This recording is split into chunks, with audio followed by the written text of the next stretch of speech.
Now that we've introduced pipelining and superscalar and out-of-order execution and perhaps simultaneous multithreading, then we have the potential for a very fast processor. Now I say potential because our design is going to be limited by the speed of our memory. Now the memory inside our smartphones is dynamic random access memory, or DRAM.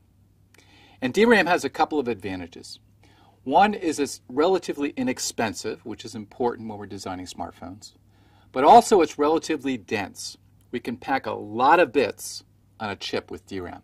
And that's important because we have a very small form factor with our smartphones. We can't afford to put a lot of these chips inside a smartphone. Now the disadvantage of DRAM is that it's pretty slow relative to our processor.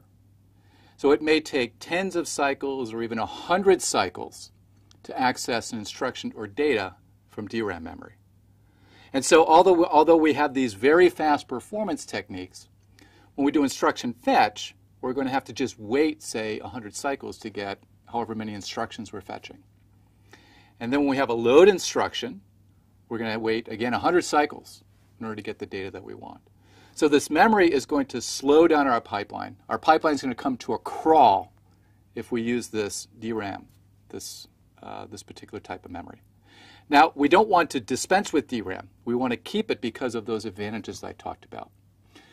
What we're going to do to solve this problem is we're going to introduce what's called a memory hierarchy, a hierarchy of memories. So we'll still have our DRAM, and that's where we'll hold most of our instructions and data. But we're also going to integrate into our pipelines what are called caches. Now a cache is a small memory. It's very fast. It's using a different technology. And it's small, so it's also fast compared to DRAM. So we're going to introduce caches, which are different type of technology and a different size, so that indeed when we go and fetch instructions, when we fetch them from the cache, then it's going to be very, very quick. We'll be able to keep up with our pipeline. And when we do that load instruction and we access the cache, again, we'll be able to get that data very, very quickly. Now, the problem with caches is that we can't make them to be as large as our DRAM. So we can't have, say, gigabytes like we might have in our DRAM. Our caches are going to be pretty small. In fact, they're going to be several orders of magnitude, say 4 orders of magnitude smaller than our DRAM. They might be, say, 16 kilobytes or 32 kilobytes each. Or our DRAM may be a gigabyte or more.